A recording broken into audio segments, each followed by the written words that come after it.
பேர் ரங்கராஜன். அல்லாஹ் வந்து மக்கள்கிட்ட கட்டளையில் எனக்கு இணை வைக்கக்கூடாதுன்னு சொல்லியிருக்காரு. மிச்ச மதத்தில் அப்படி இல்லை. ராமரை கும்பிடுவாங்க, கிருஷ்ணரை கும்பிடுவாங்க, கிறிஸ்டியனியத்தில் இயேசுவையும் கும்பிடுவாங்க, மரியாதையும் கும்பிடுவாங்க. இதில் அல்லாஹ் தன்னை மட்டும்தான் வணங்கணும்னு தெளிவாக சொல்கிறாப்புல. இந்த நிலைமையில் ஒரு நல்ல இந்து, நீங்கள் சொல்கிற மாதிரி நல்ல நிறையபடி அந்த ஒரு இந்து இறந்துடுறாரு. உங்களோட தீர்ப்புனாலப்பா அல்லாஹ் அவனை ஏற்றுப்பாரா மாட்டாரா? அதாவது இஸ்லாத்தினுடைய முக்கியமான கட்டளை என்னன்னு கேட்டால், இறைவனுக்கு இணை கற்பிக்கக்கூடாது. கடவுளுக்கு ஈக்குவலாக சமமாக யாரையும் எதையும் வைக்கக்கூடாது. கடவுளை வைக்கிற ஒரு இடத்தில் மனுஷனையோ வேற ஒரு பொருளையோ ஒரு கல்லையோ மரத்தையோ சூரியனையோ சந்திரனையோ வச்சிடக்கூடாது. கடவுள் இடம் கடவுளுக்கு தான். அவர் புருஷன் இடத்த கொண்டு யாருக்கா நம்ம கொடுப்போமா? ஒரு பெண்ணு வந்து புருஷன் இடத்துல கொண்டு யாரையும் கொண்டு வைப்பாளா? வைக்க மாட்டான். அதை விட ஒரு பெரிய இடம் கடவுள் இடம்ங்கிறது. இந்த கடவுள் இடம் கடவுளுக்கு தான் இருக்கணுமே தவிர கடவுள்கிட்ட கேட்க வேண்டியதை வேற இடத்துல கேட்டக்கூடாது. கடவுளுக்கு கொடுக்க வேண்டிய மரியாதை வேற இடத்துல இதான் இணை கற்பித்தவர் என்ன சொல்றாருன்னா, கடவுளுக்கு இணை கற்பிக்க கூடாது, ஈக்குவலாக எதையும் கருதக்கூடாது என்று நம்ம மார்க்கத்தில் சொல்லப்பட்டு இருக்கிறது.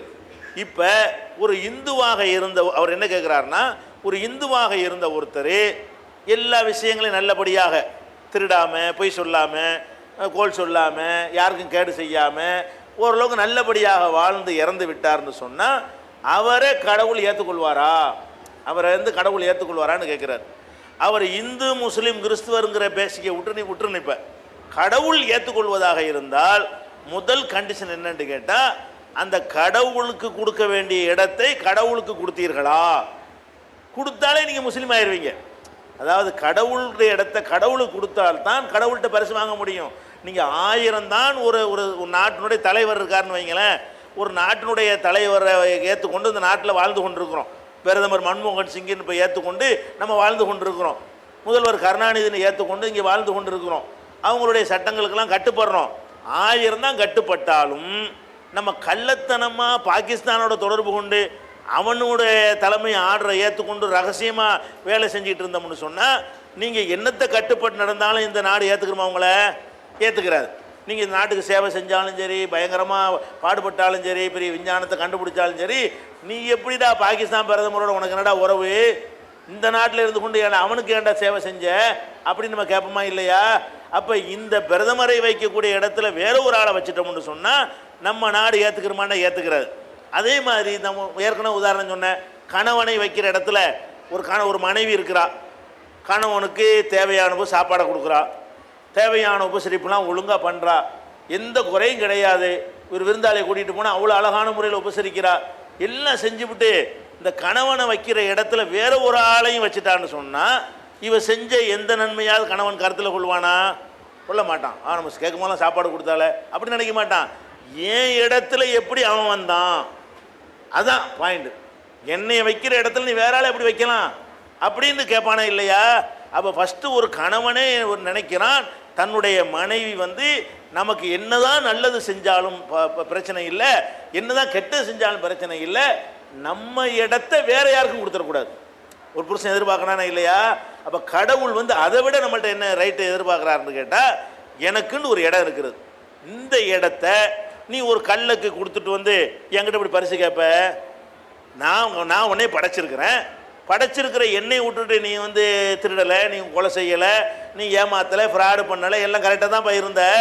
ஆனால் என்னிடத்துல நீ பரிசு வாங்க வர்றதா இருந்தால் எனக்கு நீ கொடுத்த இடம் என்ன? என் இடத்துல எண்ணெயை மட்டும் வச்சியா வேற எதைய வச்சியா? இதுதான் கடவுள் பார்ப்பார். அப்போ நீங்கள் முஸ்லீம், இது இந்து முஸ்லீம் கணக்கு கிடையாது.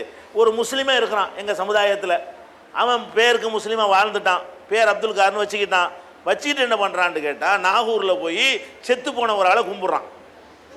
இது இஸ்லாத்தில் கிடையாது. தர்காவுக்கு போகிறானா இல்லையா? இஸ்லாத்தில் கடவுளை மட்டும்தான் வணங்கணும்.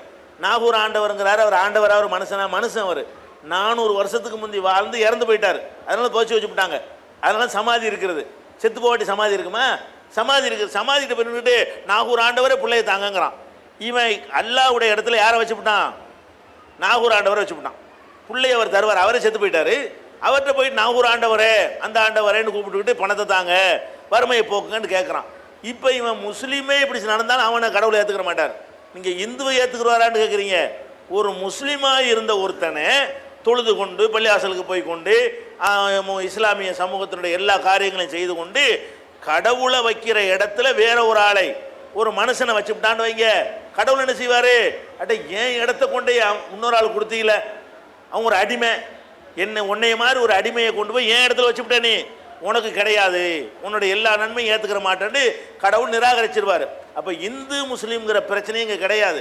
இந்துவாக நீங்கள் பிறந்துட்டு போங்க, கடவுள் இடத்துல கடவுளை மட்டும்தான் வைப்பீங்க, வேறு யாரையும் வைக்கவே மாட்டீங்கிற அந்த ஒரு கான்செப்டில் நீங்கள் தப்பு செய்யாமல் இருந்தீர்களே ஆனால் உங்கள் மற்ற நல்லதையெல்லாம் என்ன செய்வாங்க?